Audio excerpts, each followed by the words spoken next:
Tiara Hanunita Dewi. Saya Justinanti Primadani. Saya Natalie Karenina. Saya Davina Marisa Fitri. Saya Genelena Viva. Saya Zara Maulida. Yuk kita presentasi. Dadah. Yang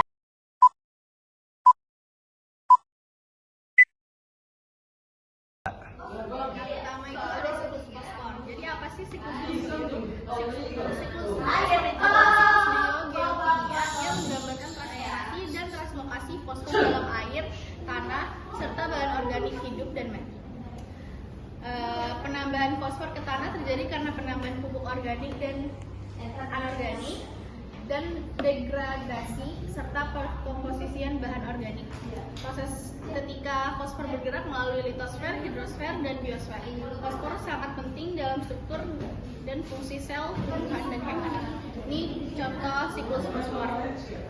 Jadi yang pertama tuh pelapukan batuan terus turun, dia terserap oleh tumbuhan, kemudian tanaman dimakan sama hewan kan. Terus nanti hewan mati, terus dia tuh melalui proses dekomposisi.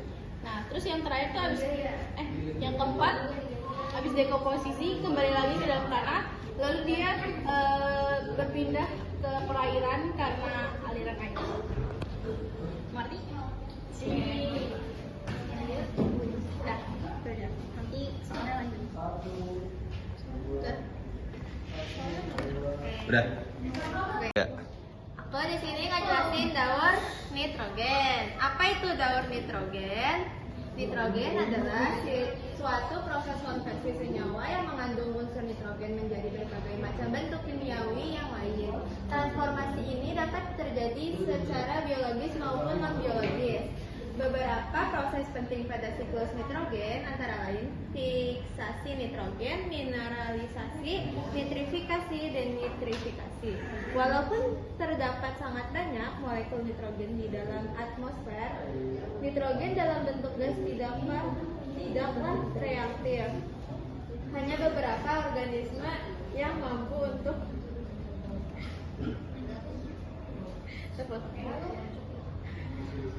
Ayo, lo pulang. Taruh.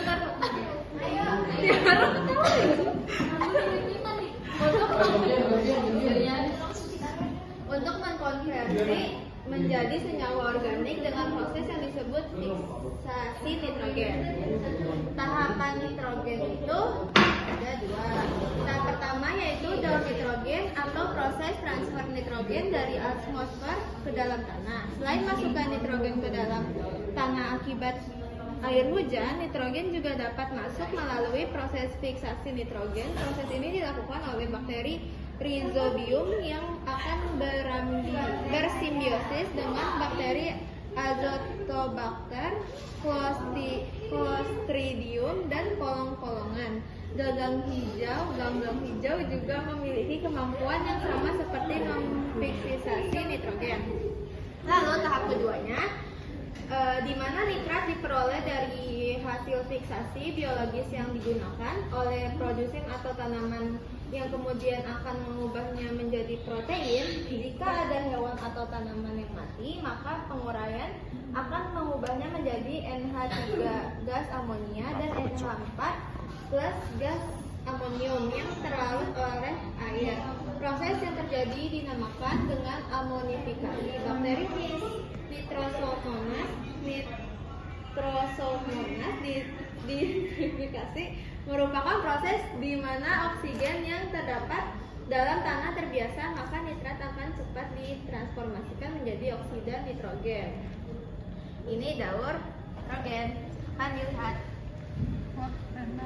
Iya, makasih. Oh, jadi gitu. Oh, gitu. Bisa cek. Nah, yang ketiga ada siklus sulfur. Jadi dia ada 6 ya, yaitu pelapukan batuan melepas belerang yang terjadi dalam proses degradasi protein melepaskan asam amonia yang mengandung belerang. Nah, yang kedua sulfur sentuhan dengan udara dan diubah menjadi sulfat. Yang ketiga sulfat diambil oleh tanaman dan mikroba yang diubah menjadi bentuk organik. Yang keempat bentuk organik belerang kemudian dikonsumsi oleh hewan melalui makanan mereka. Dengan demikian belerang bergerak dalam rantai makanan. Yang kelima, ketika hewan mati, beberapa belerang dilepaskan dilepaskan oleh komposisi, sementara beberapa masuk ke jaringan mikroba. Yang keenam, ada beberapa sumber alam seperti letusan gunung Merapi, menguap air dan mengurai bahan organik di rawa-rawa yang melepaskan belerang langsung ke atmosfer. Belerang ini jatuh di bumi dengan curah hujan. Ini definisinya. Terus yang keempat itu ada siklus karbon. Jadi siklus karbon adalah suatu aliran karbon yang melewati semua bagian dalam sistem planet bumi, baik berupa tumbuhan, hewan, hingga manusia, dan proses terjadinya secara alami. Jadi siklus karbon juga dapat dikatakan sebagai siklus biogeokimia dan terjadi pertukaran karbon dari biosfer, hidrosfer, dan atmosfer bumi. Selain itu, siklus karbon merupakan suatu siklus penyimpanan juga perpindahan unsur karbon yang terjadi antara udara, hidup, tanah, dan air. Nah, siklus karbon menjaga keseimbangan konsentrasi karbon pada atmosfer, laut, permukaan bumi. Jumlah yang berlebihan pada salah satu komponen dapat menyebabkan ketidakseimbangan pada keseluruhan siklus dan kondisi. Nah, jadi itu gambar siklus karbon. Jadi pada tahapan daur karbon terjadi fotosintesis pada tumbuhan ini. Terus fotosintesis memanfaatkan karbon dioksida untuk menghasilkan gula atau glukosa.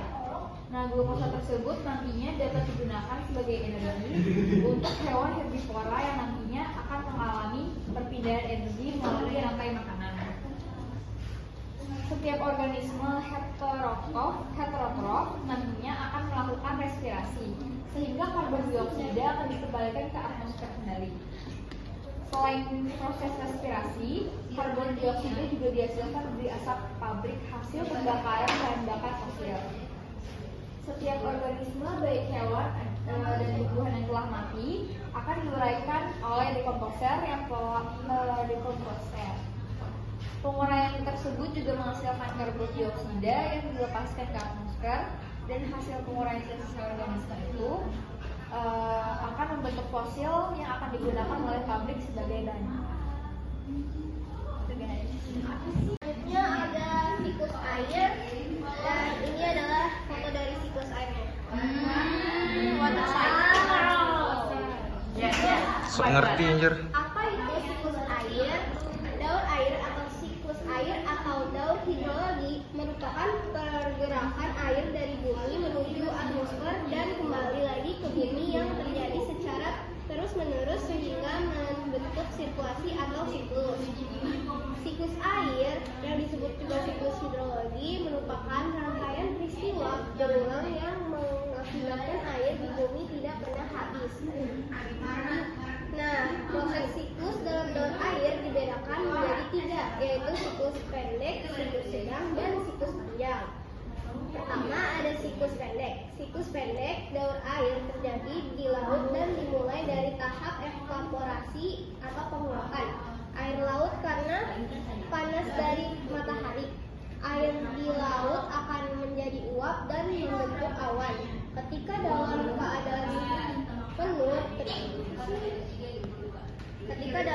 jenuh terjadi peristiwa kondensasi atau pengebunan. Saat uap air atau awan berubah menjadi bintik air. Selanjutnya bintik air tersebut akan turun dalam bentuk air. Proses ini dinamakan presipitasi. Yang kedua ada siklus sedang. Siklus sedang ini berlanjut jika tidak terjadi presipitasi atau turun hujan di laut. Pada tahap ini terjadi proses penguapan lanjutan yang dilakukan oleh tumbuhan yang disebut transpirasi. Siklus sedang diawali dengan penguapan air di laut atau daratan. Uap lantas menjadi awan yang dibawa angin ke wilayah daratan. Proses kondensasi lalu membuat awan turun sebagai hujan di daratan atau dataran rendah. Air kemudian mengalir kembali ke laut melalui aliran sungai ataupun kanal. Sebagian juga akan diserap oleh akar tumbuhan atau infiltrasi. Yang terakhir ada siklus panjang. Siklus panjang air merupakan kelanjutan dari siklus sedang. Terjadi Jadi ketika tidak ada presipitasi di laut maupun daratan, tahapannya meliputi penguapan air laut, sublimasi uap air menjadi partikel es dan perpindahan awan secara horizontal, agar kemudian hujan dalam bentuk butiran salju dan pembentukan glacier dan glacier mencair menjadi aliran air sungai yang bermuara ke laut. Terima kasih. Selanjutnya ada siklus oksigen. Nah, di sini ini gambar proses daur oksigennya ya. Assalamualaikum warahmatullahi wabarakatuh. Ada senyawa hasil respirasi makhluk hidup maupun pembakaran di industri adalah senyawa yang berguna bagi tanaman. Senyawa tersebut adalah CO2 dan H2O yang digunakan oleh tumbuhan untuk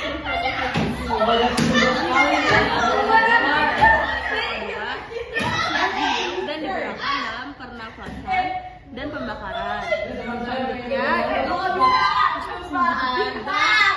proses fotosintesis tumbuhan dan alga menghasilkan O2 ke atmosfer. Selanjutnya O2 dihirup oleh hewan dan digunakan sebagai pembakaran sari makanan sehingga dapat dihasilkan tenaga untuk beraktivitas. Nah, pengertian daur oksigen itu adalah oksigen atau zat asam adalah unsur kimia dalam karbon O dan nomor atom 8. Ia merupakan unsur golongan halogen dan dapat dengan mudah bereaksi dengan hampir semua unsur lainnya, utamanya hidrogen. Oksigen merupakan unsur paling melimpah ketiga di alam semesta berdasarkan massa dan unsur paling melimpah di gerak bumi. Gas oksigen diatomik memiliki 29% volume atmosfer bumi. Nah, itu tadi kan pengertian oksigen. Nah, di sini ada pengertian daur oksigen. Daur oksigen itu apa sih? Daur oksigen adalah salah satu proses pertukaran dan perubahan terus-menerus antara oksigen O2 dan karbon monoksida CO atau karbon dioksida CO2 melalui proses fotosintesis. Selanjutnya saya akan menjelaskan tentang rantai makanan dan jaring-jaring makanan. Rantai makanan itu rantai makanan adalah rangkaian proses makan dan dimakan antara makhluk hidup yang di dalamnya terdapat peran konsumen dan dekoder. Secara sederhana, makanan terdiri secara runtut dari produsen, konsumen, dan pengurai. Dalam suatu rantai makanan terdapat yang pertama ada produsen, penghasil makanan melalui fotosintesis seperti tumbuhan hijau. Yang kedua ada konsumen, Assalamualaikum warahmatullahi wabarakatuh. Perkenalkan kami dari kelompok saya yang sudah mengatakan saya akan ada yang terakhir ada pengurai, makhluk hidup yang menguraikan sisa makhluk hidup lain yang mati. Ya Allah. Jadi di sini padi berperan sebagai produsen, belalang sebagai konsumen tingkat 1, belalang memakan padi. Lalu di sini ada katak sebagai konsumen tingkat 2, katak memakan belalang. Lalu di sini ada ular sebagai konsumen tingkat 3, ular memakan katak. Lalu yang terakhir ada elang sebagai konsumen tingkat 4, elang memakan ular. Jaring-jaring makanan adalah bagian dari rantai makanan yang tidak tinggi, tetapi saling berhubungan di ekosistem sehingga membentuk semacam jaring. Jaring-jaring makanan sangat penting dalam menjaga keberlangsungan ekosistem. Dengan adanya jaring-jaring makanan, berbagai ekosistem Assalamualaikum warahmatullahi wabarakatuh. terkait satu sama lain dalam ekosistem yang kompleks. Ini dia contoh jaring-jaring makanan. Mari kita lihat. Yang pertama di sini ulat dimakan daun di pohon, lalu ulat dimakan tikus, lalu tikus dimakan elang. Di sini kita temui rantai makanan di sana. Yang kedua ada daun yang dimakan belalang, lalu belalang dimakan tikus, tikus dimakan elang. Ini adalah rantai makanan kedua. Yang ketiga adalah